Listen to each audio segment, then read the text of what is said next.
நஹ்மதுஹு வ நுஸல்லி அலா ரசூலில் கரீம். அம்மா பாத். அரசாட்சியை தனதாக்கி அதன் சாட்சியை நபியாக்கி நல்லாட்சி புரிகின்ற அல்லாஹ்வுக்கே எல்லா புகழும் என்று போற்றி புகழ்ந்தவனாக எனது உரைக்குள் நுழைகிறேன். நான் பேச எடுத்துக்கொண்டுள்ள தலைப்பு வரலாறு வியக்கும் வள்ளல் பெருமான் ஸல்லல்லாஹு அலைஹி வஸல்லம் அவர்கள். قال الله تعالى في القرآن الكريم وما أرسلناك إلا رحمة للعالمين. திருக்குர்ஆன் சொல்கிறது முஹம்மது நபி ஸல்லல்லாஹு அலைஹி வஸல்லம் அவர்கள் உலகத்தின் நற்கொடை என்று. உலகம் அல்ல, உலகங்களின் நற்கொடை என்று அல்லாஹ் சொல்கின்றான். ஆம், நபிநாயகம் ஸல்லல்லாஹு அலைஹி வஸல்லம் அவர்கள் வாழ்க்கை வரலாறு ஒரு அதிசயம். இப்படி ஒரு வாழ்க்கை வரலாறு எந்த தலைவருக்கும் தொகுக்கப்பட்டதே இல்லை. உலகத்தில் எத்தனையோ தலைவர்கள் வாழ்ந்து சென்றிருக்கிறார்கள், அவர்களுக்கும் வரலாறு உண்டு. வரலாற்றில் பெரிய பெரிய விஷயங்கள் தான் பதிவு செய்வார்கள், அது காலப்போக்கில் அழிந்துவிடும். ஆனால் சின்ன சின்ன அசைவுகளை கூட விட்டு வைக்காமல் 14 நூற்றாண்டுகளுக்கு பிறகும் அணுவாக வரலாற்றில் பதிக்கப்படுகிறது என்றால் அது முஹம்மது நபி ஸல்லல்லாஹு அலைஹி வஸல்லம் அவர்கள் தான். ஒரு வரலாற்று நாயகருடன் தொடர்புடைய அனைவரும் வரலாறாகிறார்கள். மனிதனிலிருந்து விலங்கு வரை, ஏன் செருப்புக்கு கூட வரலாறு இருக்கிறது. அந்த வரலாற்று நாயகர் நம் முஹம்மது நபி ஸல்லல்லாஹு அலைஹி வஸல்லம் அவர்கள் தான். யார் யாரெல்லாம் நபிகளின் வரலாறை எழுதினார்களோ, படித்தார்களோ, ஆராய்ந்தார்களோ அவர்கள் எல்லாம் வியப்பு போகிறார்கள். ஜான் வில்லியம்சன் கூறுகிறார், இன்றைக்கு வரைக்கும் யாருக்கும் புரியவில்லை இவ்வளவு பெரிய ஆளுமையை முஹம்மது நபி ஸல்லல்லாஹு அலைஹி வஸல்லம் அவர்கள் மனித குலத்தின் மீது எப்படி செலுத்தினார் என்று. சமய தலைவரை பார்த்திருக்கிறேன், ஆனால் ஒரு கொள்கை உறுதி உள்ள தலைவரை பார்த்ததில்லை என்று வியப்பின் விழிப்பில் ஆச்சரிக்க போகிறார். இப்படி இன்னும் பல விஷயங்கள் இருக்கிறது. Muhammad live today he would solve all the problem. Muhammad இன்று வாழ்ந்திருந்தால் உலகத்தில் இருக்கும் அத்தனை பிரச்சனைகளுக்கும் தீர்வு கண்டிருப்பார் என்று உலகத்தை சுற்றும் நெப்போலியன் கூறுகிறார்.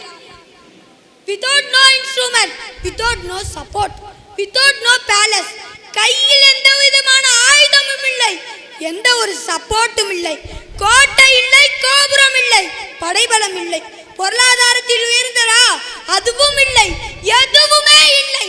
ஆனாலும் இவ்வுலகத்தில் தான் நினைத்ததை எப்படி சாத்தியப்படுத்தினார்கள். பதவி கிடைத்ததும் கோடிகளில் மாடுகள் கட்டும் கேடுகள் மத்தியில் தமக்கு இருந்த அனைத்தையும் இறுதி மூச்சு வரை பிறருக்கு வாரி வழங்கியவர்கள் நம் நபிகள் நாயகம் ஸல்லல்லாஹு அலைஹி வஸல்லம் அவர்கள். நபி அவர்கள் பொய்யுரைக்கவில்லை என்பதனை நானும் நீங்களும் சொல்லவில்லை. சமகாலத்தில் வாழ்ந்த எதிரிகள் சொன்னார்கள். அபு ஜஹல் சொன்னான், அபு சுஃபியான் சொன்னான். ஒரு முறை மக்காவில் குறுகலான சந்தில் அபு ஜஹலும் அக்னஸும் பேசிக் கொள்கிறார். அக்னஸ் கேட்கிறார், முஹம்மது எதேதோ கூறுகிறாரே, தான் இறை தூதர் என்றும் ஓரிரை கொள்கை என்றும் அதெல்லாம் உண்மையா என்று. அதற்கு அபு ஜஹல் வலதுபுறமும் இடதுபுறமும் பார்த்துவிட்டு வல்லாஹி மா கத்திப முஹம்மது கத்தோ, அல்லாஹ் மீது சத்தியமாக முஹம்மது பொய்யுரைக்க மாட்டார் என்கின்றார்கள்.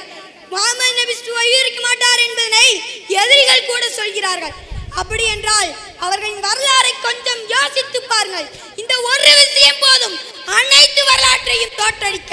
விஞ்ஞானம் விண்ணை தொட்ட 20ஆம் நூற்றாண்டிலும் இன்னும் பல நாடுகள் சாத்தியப்படாத சீர்திருத்தங்களையும் சமூக மாற்றங்களையும் 1400 வருடங்களுக்கு முன்பே சாத்தியப்படுத்தினார்கள்.